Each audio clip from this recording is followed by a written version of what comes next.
Wendy's Coffee House. Hello, I'm Wendy. Thanks for tuning in. I've been sitting with my books all around me, one book into focus.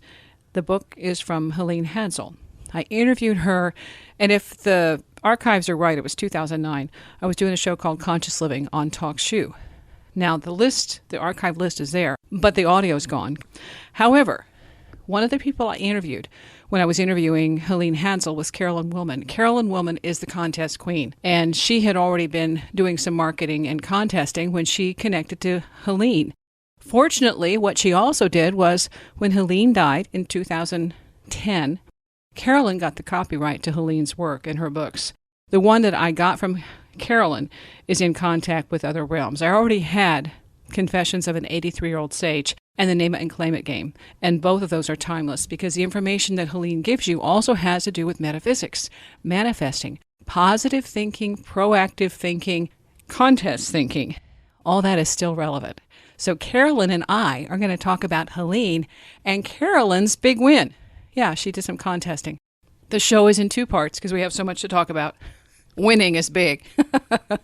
I hope you have time to listen. Mitch Horowitz writes a lot about this, and he learned that from Neville Goddard, to be in that hypnagogic state. And I say, ooh, I've woken up in a winning timeline today. And 20 minutes later, when I did check my messages, I had won a trip. My guest is Carolyn Wilman. She's the contest queen, and she's going to show you just how queen she is because she just won, like big. All right, Carolyn, the first thing, we connected because of Helene Hadsell, and she's the woman who had the Name It and Claim It game, and she was absolutely phenomenal at winning. You were on that track, and then you connected with her, and you've taken it to the next level because you now are republishing her books and getting the word out there. But I want you to start with what you just did because this is a testimonial for how this stuff works and your legitimacy, all right? So, hey, by the way, thanks for talking with me. It's glad to connect. It's been a while. Maybe 10, 15 years since we spoke last. Amazing how time flies. So, yay, welcome back. I know. I was so excited when you reconnected because I love getting the word out. And it's amazing how things have changed in the last 15 years, but the core of it hasn't. The beauty of Helene's messages is that they're timeless. Like, she published her first book in 1971, and those messages are as valid today as they were in her first book.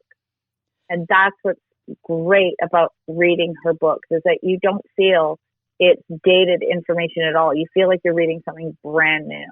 With her family even, she was ahead of the curve because she said when she was going to do some of her metaphysical stuff, and I think working with Jose Silva, she was setting up, I believe, events for him in Texas at that point. And her mom said, oh, people pay to see that stuff? They pay to go to those kind of events? And she's like, yeah, right. Yes, they do, Mom.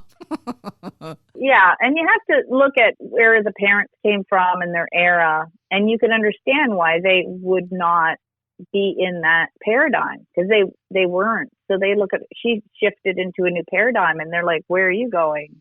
They didn't understand it. Luckily, she was strong enough to shift out of that paradigm. A lot of people stick back to what they grew up with and don't shift out of it. And I've done that. I've done exactly what Helene did. Actually, my dad was reading all those kind of books when I was a kid. And when I was 18, he gave me my first book. And I wish I could remember which one it was. But I remember him saying to me, if I can teach you at 18 what I learned at 36, you'll be way ahead of the curve. And so I've been reading these types of books, like motivational, inspirational, metaphysical, you name it, new age, middle age books since I was 18. And I'm now 55. So that's a lot of knowledge that I've obtained over the years. And it's only gotten easier to get information because if you're not a reader anymore, you don't have to read it. There's Audible and there's YouTube videos and TikTok. She had to wait. She got a book and had to order it and sit back and wait. But when she did, she learned how to use her mind. And when you read about the stuff she did with telepathy, setting an intention to connect with, I believe it was with Jose Silva when he was going to be out and about and there was no internet. There's here, leave a message and see if he can make it. And maybe the event had been delayed or there was something that had been changed in the schedule. She would project a message and then he would call within an hour or two and say, okay, what did you need to talk to me about? And that was something that I picked up on with her stuff, was her effectiveness with the telepathic skills and learning that There was a guy who was in contact with ETs, Ted Owens, and I'm not going to get into all of his background, but his stuff is phenomenal. So learning about Ted Owens and Helene, they both had one mentor that they referred in terms of getting your mind power set, and that was Jose Silva. Yes. You want to hear something? I've only read the book, but I've never actually taken his course. And so this year when I did my vision board, I thought I should also take the course. And there's two versions. There's the original one he did, and then Mind Valley licensed it and repackaged it too. And I didn't know which one I should take. So I put both on my vision board in January. And it's only mid-February. And I had somebody email me yesterday out of the blue and say, hey, you popped into my head and I knew I had to send this to you. Do you have a cassette player? I have the original Jose Silva tape set. I want to send it to you. Whoa. Out of the blue. And this is how this stuff works. I decided I wanted it. I didn't attach myself to how it was going to show up or if I'd have to buy it or whatever.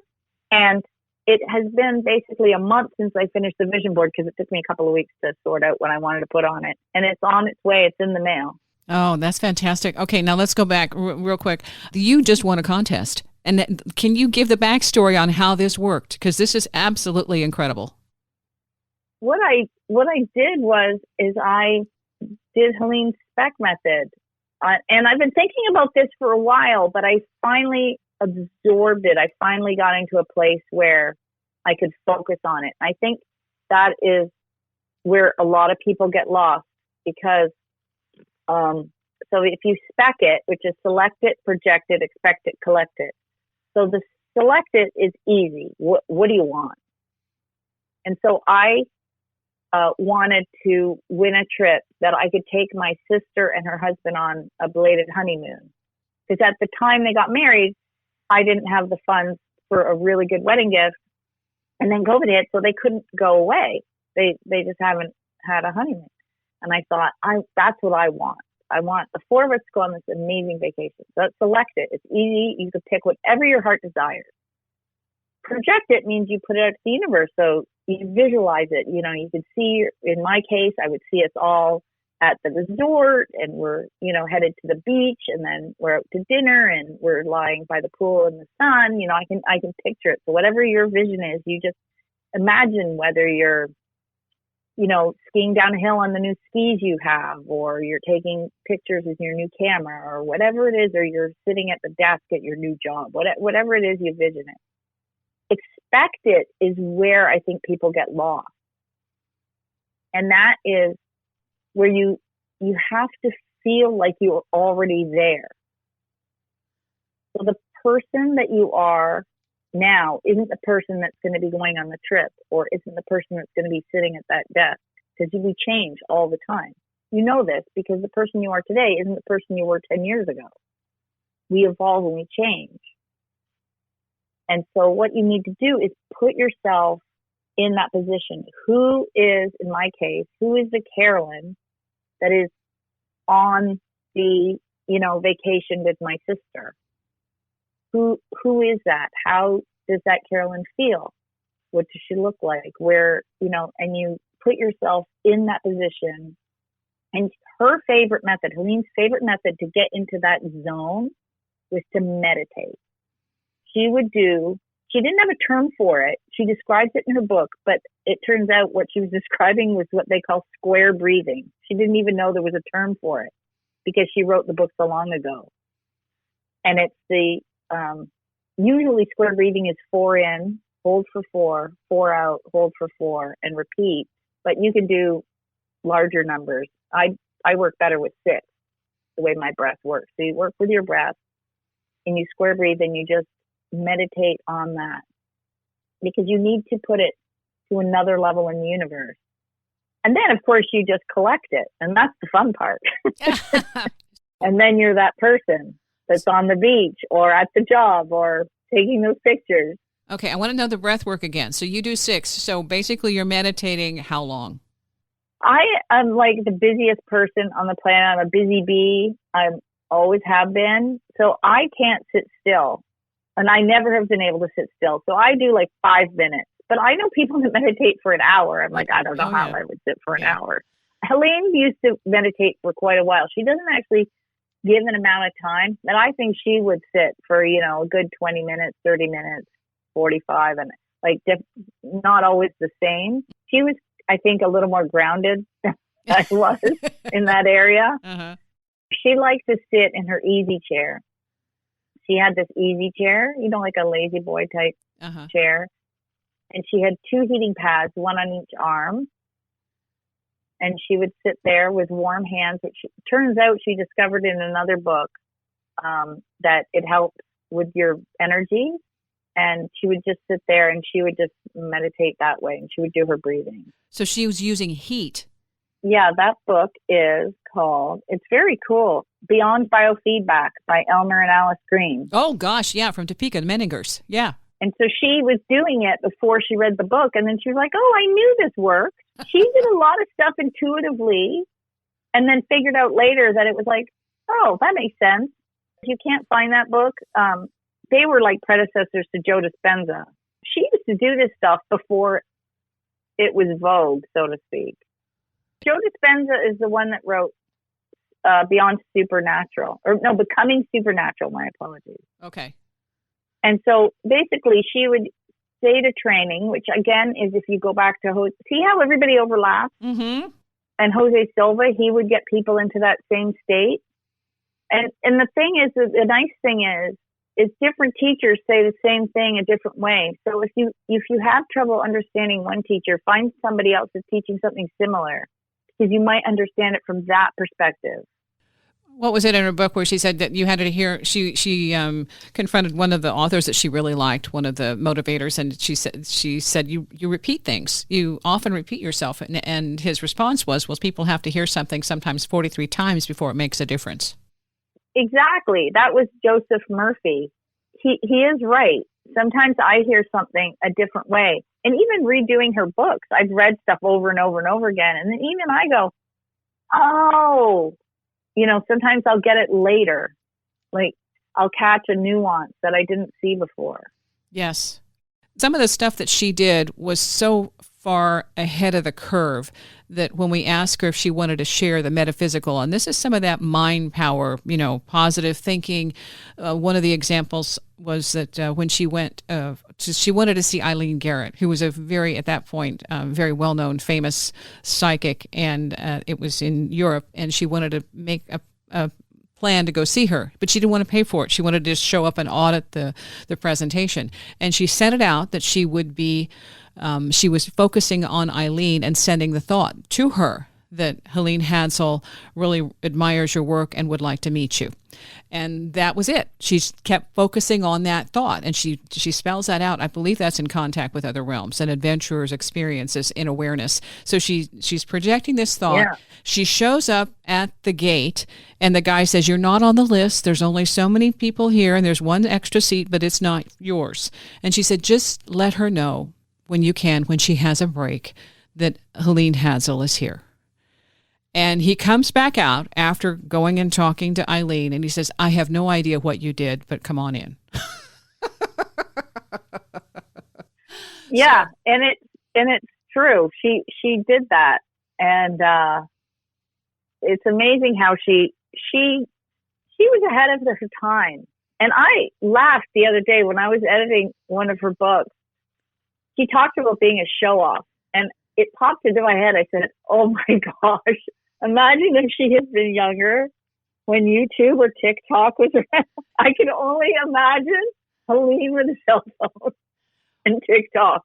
She had so much fun with what she did. And when she's explaining how the whole family got involved in this contesting and how her sons won contests. And so the first contest, I believe one of the ones she shares about the sons, the younger one said, okay, the older brother can have one first. And so he wins his contest, and then they focus, the whole family focuses and just kind of projects the energy so that the next person who's in line for winning can win something. And it's just the joy, the making it fun element, where this is that positive energy that they're really, really plugging in to make this work. And if you connect with other people who are empowerment pros. There's another one, Joe Gallenberger, and his stuff is like Inner Vegas, Creating Miracles, Abundance, and Health. I pulled up the book so I would remember it. Inner Vegas is the book, and he talks about gambling, going to Las Vegas, and one of the things that I interviewed him about this, and he was saying they wear silk underwear because then you feel really good. And your motivation is there because you're in the zone, and that's part of this. And when I was talking to you before we started, before I rolled the tape on this, there's no longer tape, but you know how that term is. I was like, okay. Anyway, when we started talking, you were saying you had heard something recently, and it changed your concept of how to go about winning. And we'll go back to what you want and how you set your mind to do this, because this is gold. So what did you do to win this trip? You know, it's interesting. Like you said, hear it 42 times. I've heard this several different ways, and it started with a couple of years ago. I was really in a funk, and I read "Unf Yourself" by Gary John Bishop. And at the end of the book, there's 7 principles he goes through in the book, and I love his book because it's very straightforward. He's a sharpshooter; like, he doesn't mince words. I love his interviews because he's Scottish. You could listen to him all day long. And he'll just tell you like it is. And one of the things is, he says, what you do is you make a decision for the future, and you pull the future towards you. You don't move towards the future. You bring the future to you. And then I heard it again. It's actually what Helene does with her expect it. I didn't realize that at first. When you're meditating, you're envisioning the future now. So you're bringing the future towards you. And then I heard, please help me with the pronunciation, it's Bashar? Yeah, Bashar. Bashar. Mm-hmm. And he said, if you want to win the lottery, a lot of people, and I'm paraphrasing here, a lot of people pick the numbers and they forget about it. Or they hope they have the winning numbers. And he says, no, you pick your numbers, and then you shift your thought patterns, or you shift your timeline to be where you have the winning numbers. And so every day for the last couple of weeks, I've been waking up saying, okay, I'm in a winning timeline. I'm in a timeline where I win. And so there was a contest recently, and I really have been wanting this for a while. I've been thinking about this trip that I wanted to win, to take my sister and her husband on a belated honeymoon. And I thought, I'm gonna have this year. I decided, I didn't even put it on my vision board. I just have travel general, because I love to travel, on my vision board. And I entered a contest. They had a short term Super Bowl contest, and I entered like crazy because it was entries as you saw commercials on the Super Bowl, and you could tweet them out, put them on Instagram, put them on Facebook. I was just like a little machine for hours, like just texting and tweeting. And I woke up this morning, and I remember lying in bed before, and I do this. I don't pick up my phone first thing. The first thing I do is I lie in bed when you're in that hypnagogic state. Mitch Horowitz writes a lot about this, and he learned that from Neville Goddard, to be in that hypnagogic state. And I say, ooh, I've woken up in a winning timeline today. And 20 minutes later, when I did check my messages, I had won a trip. And I'm like, I messaged my sister. I'm like, call me. She's like, what's wrong? She thought something was wrong. And I'm like, guess what? We're going away. I already picked Mexico. She doesn't have a say in that. I want to go. I wanted to go to Mexico, which I don't think she's going to fussle. I don't think so. It's a free trip. It's a free trip. It'll be fun. It's going to be so much fun. And that's because then her next question was, I said, there's nothing wrong. And the next question out of her mouth was, what did you win? Because she knows. Yes, it's you. I said, yeah, she knows me. What did you win? And I said, a trip, and we're all going away. And it's great because it gets to work around our schedules. It's not one of the ones with a set deadline, like you're going to a specific event. Some trips are that way. Like if you win a trip to, a concert or something, you have to be there on a certain day. This is just, hey, whenever you want to go. So I'm so excited. So that you can set your mind to it. And a lot of people don't believe it, but Helene even is straight to this point in her book. And I've said this, you have to think you're a winner and believe you're lucky before you are. You have to believe it before you do it. And And she talks in her book, The Name It and Claim It Game, that one of her neighbors, every time somebody met her, they're like, well, I should contest too, because if you win, I can win. This woman, they were going to the post office together, and the woman had all her entries, and she threw them in the post office box and said, there goes nothing. And Helene just looked at her and thought, oh my gosh, you are not going to win. Because the woman had no belief that she was going to win. When I enter, I'm like, ooh, is this the one that's going to win? I wonder if this is the entry that's going to get picked. See, I think that's where people aren't used to having that mindset. And this is something you really have to make the pattern. You have to energize it. You have to invest in that winning mentality.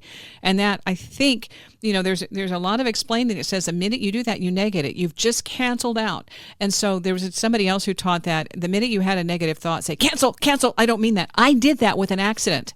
I did that with, I was on the way to work, and somebody pulled in front of me and almost hit me, and I hit the brakes, and I was like, the typical when you don't like something that happened. And then I thought, no, I don't want to project that energy. That's going to come back to me. That the person has no idea. And so I went up to park, and this is 3 stories up, and we have a local area called the Plaza, 3 stories up in a parking garage. And I went into the garage, and at that point, for some reason, I was always parking in front of some kind of a barrier, the support post, and I was on the 3rd floor, parked in front of the support post, and the car, this was one of those little flukes that they had a problem with. The car went into that automatic, it hit overdrive, and it went into full speed ahead into the post. And I'm sitting there, there's nothing I can do. All I did was gently pull into the parking space. I was, at that point trying to park. I wasn't going fast. And I find myself wondering how I'm going to survive this, because there's 3 stories down, and I'm hoping that the pole stays supporting the building. Okay, it did. The deal is, on either side of that, it was just a facade. It was the little, there was nothing that would have kept me from going over. And I asked, well, why? What was this about?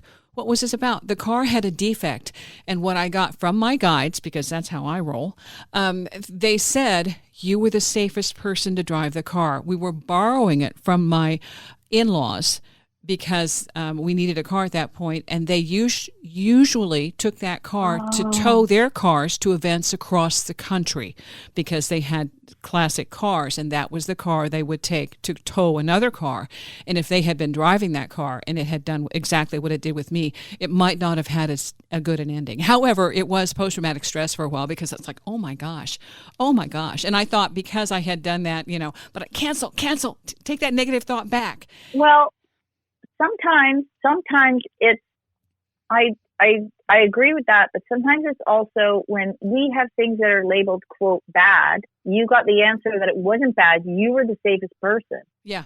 And also, remember, Helene had a car accident where her face was smashed in. Yes. Like, they didn't have the technology to, her nose and everything, she did look different after, because they didn't have the surgery that they have now to reconstruct her face. She even overheard the nurses saying, oh, I wonder what she looked like before. Like, oh my gosh. Yeah. Yeah. She would have bled to death if she didn't use Jose Silva's technique to just shut the blood, like stop it, stop herself from bleeding. And Paul Twitchell had said to her, I saw that in your timeline, but I didn't say anything because it was part of what you had to learn. So we would label something like that as bad, but it's not necessarily bad. It's for our highest good. So we have to become, I can't remember the fellow that talks about this. He's an astrologer. I'm very embarrassed. I can't remember his name. But he talks about being proanoid. So it's like the opposite of paranoid, because when you're paranoid, you think everything's out to get you. Mm-hmm. So if you're proanoid, everything is happening for you. Yes. Yeah. So if I'm having something go what I would label wrong or bad, I sit sometimes and I go, okay, this is happening. If everything is happening for me, what is happening in this that is for my highest good? I don't always get an answer, but I usually feel better. At the very minimum, I feel better. And I go, okay, that's okay. So something good's going to come out of this. That was proof for me, because what I had been focused on, that no matter what our personal experience is, and again, going back to that's a bad, there is a reason and a purpose. And so I was given a concrete example of how, in this instance, and it was like, almost to the not paranoid, but just proactive of, this is where I'm parking. It's safe. It's secure. I'm good. And that was my way of seeing there was a reason, a method for that kind of activity and action. And it wasn't me being paranoid. It was me being proactive and listening to my inner guidance that said that's where I belonged. Your inner voice is so important. And this is the lesson I wish I had learned when I was younger, because we get flow charts that open up to us. So we come in with a soul contract, and we get, Robert Ohado calls them flow charts of destiny. So as you make choices, different flow charts open up based on your choice. I remember when I first started dating my ex-husband, I got a message that basically said to me, red flag. Not for you. And I didn't listen to it. And I kept looking for the red flag. I'm like, well, I don't really see it. I kept looking for it. And as it turns out, it was right. And when I started dating George, the first hit I had on him was, this man has your back. And I was like, wow, that's cool. Yeah. So I thought, if I can teach, I've been telling my daughter to always listen to her little voice since she was little. She told me when she was, I don't know, maybe 2.5, she really missed God. I said, what do you mean? She says, before she came. I was like, oh, that's cool. And I said, but he didn't go away. He's here, and you have to listen very carefully because he talks to you all the time. She's like, okay. So I thought, oh, can you imagine if the little ones are way ahead of us? I love it. Yeah. How wonderful that would be. I love it. Yeah, I think we all are. I had an imaginary friend as a child who wasn't imaginary, but that kind of allowing your parents to support you and knowing that, when they say something, it's real for them, and to give that, like you did, that support and that refresh of, it's okay. Oh, that's huge. I have a great example of that. So I believe the fairies are real too. We had one, and she was trouble. My daughter called her Tinkerbell. She had her little friend Tinkerbell. And of course, she named her Tinkerbell because she only knew Tinkerbell from the movies. So she just put that name on this little fairy, her little fairy friend. Uh-huh. And we had been on a trip to visit my in-laws, and I had packed different toys for her to play with on the plane ride home to keep her occupied. It's a different set of things. So I put them in her bag, and I'd put her to bed. Later, I'm packing, and she comes into the room with the new stuff. And I'm like, first of all, 1, you should be asleep. And 2, why were you in your bag? And she said, well, Tinkerbell told me to. And I said, okay, Tinkerbell, I can't see you, but you're part of this family. And guess what? You have to follow the rules. And that's a no-no. So you're now grounded. And you better just sit there and think about what you did. And don't do it again. Because otherwise, you'll be really grounded. So pay attention. Because I don't care that you're invisible. And the shenanigans stopped because I think Tinkerbell actually heard me. Tinkerbell knew that Mom had a clue. No. Oh, yeah, no. I don't care that you're invisible. You're in trouble. Mm-hmm. Mm-hmm. Straighten up. Fly right. Straighten up. Straighten up. It doesn't matter what dimension you're in. You got to follow the rules in this family. That's how it works. And so, yeah, I think kids can see the stuff that we can't, and then they outgrow it because the brain waves change, and you lose it. We're here for different reasons, and some outgrow it, some don't. But I do know that each of us has a specific course of action that we have decided to do while we're here, and sometimes that takes precedence. There was when this is one of those things where I was given, the red flags, but I was told you'll walk through the fire and you won't get burned. This is a relationship that was a heavy-duty, hardcore learning experience for me, and I was told I had never taken it to this level. I wasn't ready. And when I was at a certain point, then I was going to go in. And it wasn't going to be easy. I was going to take a fall. And the ego took a huge hit, along with my emotions and everything else. And everything went upside down. And it was absolutely excruciatingly painful. But then the next level was meeting my my husband. And but I tell you what, it was a deep dive, and it was extremely, in some ways, I wasn't sure how I was going to get out of it alive. So right? Yeah, it was very intense. Those are tough. Those are tough. I've been there, and it's some days you wake up and you go, what clauses did I agree to in this contract before I got here? Was I insane? Mm-hmm. Yeah. Well, how did I didn't read the fine print, obviously, or if I just thought it was didn't apply to me. Was it Wayne Dyer's daughters that said to him, well, I must have been in a hurry to pick you. Oh yeah, here, click. But that's part of it, though. And my thing was, it was a huge learning thing, and I got through it. It improved my metaphysical ability because I learned to trust more of that non-corporeal element, where I'm talking with guides, I'm talking with people we would consider deceased, I'm talking with people that have never been in a body, and learning that they're giving me information that is relevant, and that I also have to discern, well, okay, I'm getting information from others who are kind of, they don't have my best interest at heart, and I have to be able to tell the difference between the 2 or the 20. And so there was a lot of heavy-duty metaphysical testing that came along with that program. And knowing things were happening, I could see that there was some deception. I could see that there was some theft. I could see these things.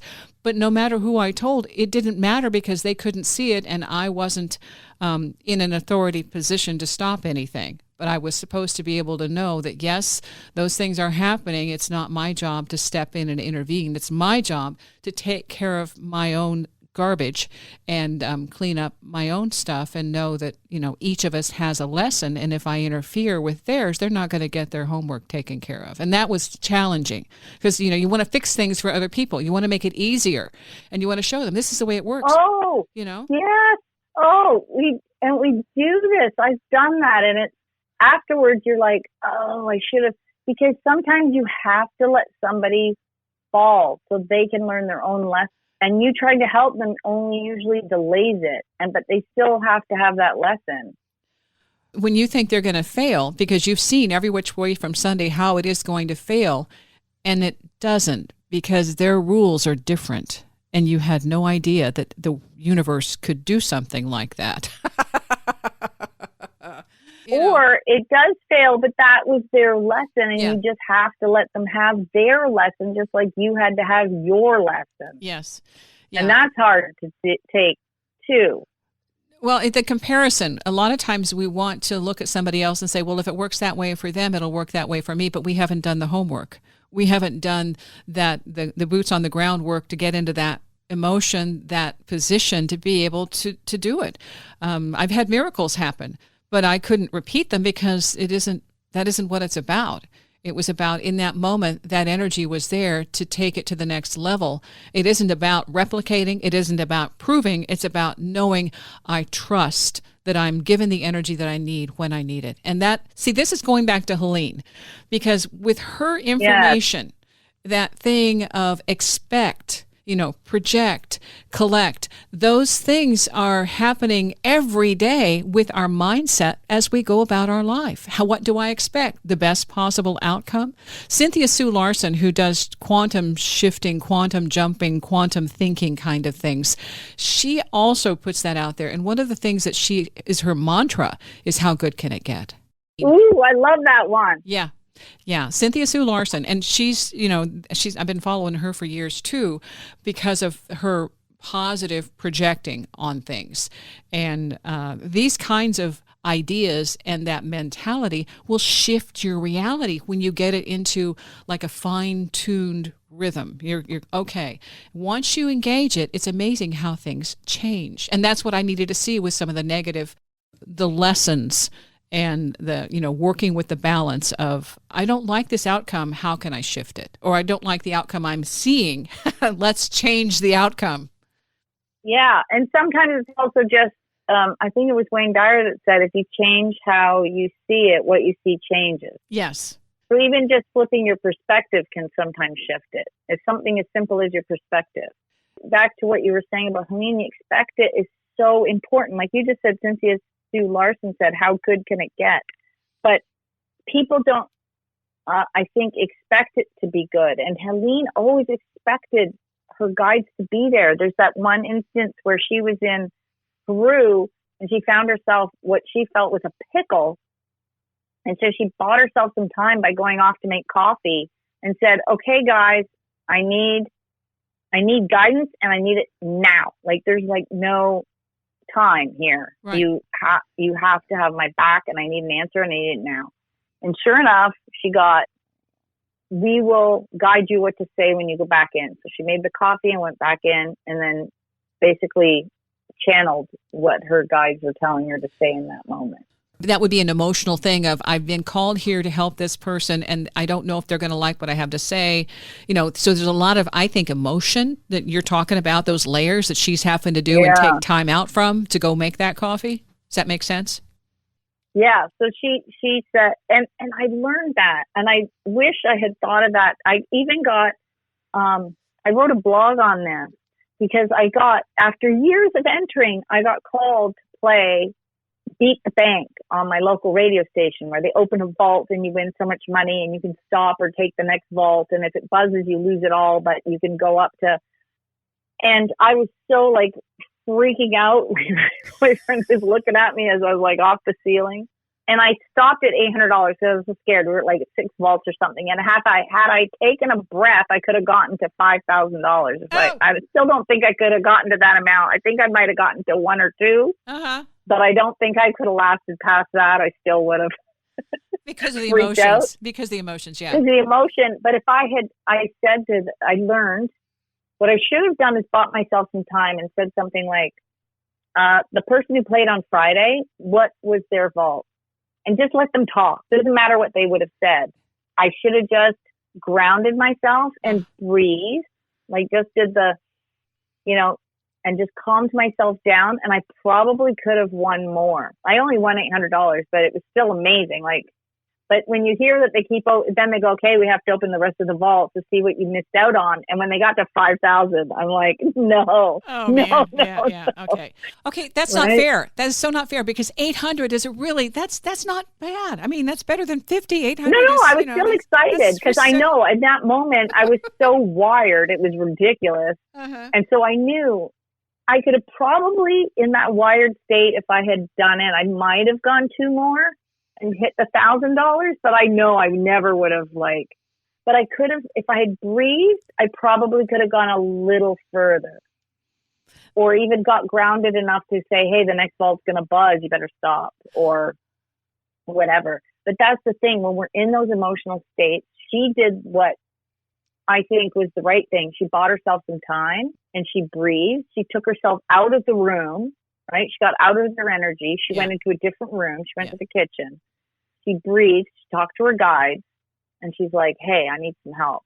And she took a few minutes because it took the coffee to brew. So she bought herself 10 minutes, and then she went back in. So if we find ourselves in those situations, we need to just stop and breathe and ground ourselves and say, okay, what's going on here? What do I need? There's another element to this that you just mentioned when you said the word energy, because when we're around other people who are very pessimistic, cynical, negative, that can bring you down, and it can, it can influence you. And so to identify that and not to judge and say, hey, you're a bad person. It's just that, no, I need to be in a positive scenario where the people around me are also buzzed or also thinking proactively, putting themselves in a better mind space. And when you're around that, actually, it's incredibly energizing and infusing. And that's why when I was talking with Joe Gallenberger, he's taking groups, he takes groups, or did at one point, to Vegas to let them experience that buzz, that flow, and that winning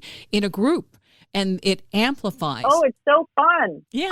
That's why people go, I love New York, because they get all energized when they go to New York City. They love the energy. I don't think I could live in New York because it's buzzing so high that I'd okay, I can go for a weekend and then I can leave the city. I had the same experience in San Francisco. We stayed in a hotel. I felt like I was in a beehive. I'm like, oh my gosh, there's so much. I can't block all the thoughts and all the stuff. It's like, oh wow, how do people do that? How do they do Oh, this? well, I love my crystals for that.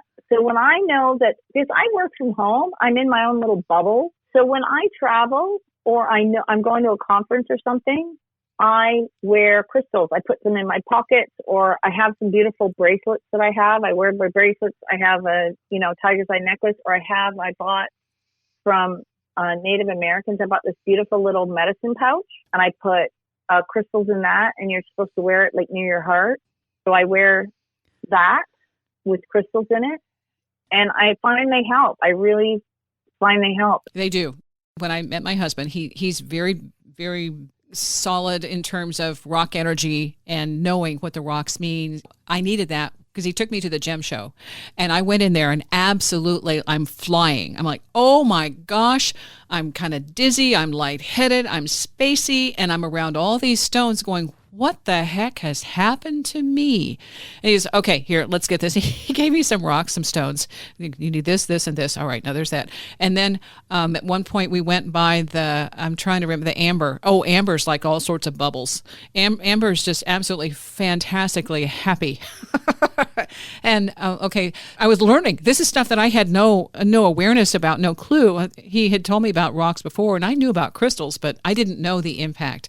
And when I went into that place for the first time, this has been, I think, 2009, I learned very quickly that I would need to become more informed about how rocks and energy are connected and what we are doing to ourselves. Missing out, really missing out. Okay, there are links in the description, and we're going to continue with this conversation, getting into some more contesting with Carolyn Wilman, remembering Helene Hadsell and her extraordinary ability to win every contest she entered. That's how she built herself. She won the ones she wanted. The ones she really, really cared about. She nailed those. And you can too. Carolyn also has tips, and she's republishing Helene's books. So in the next segment, back to contesting with Carolyn on Wendy's Coffee House.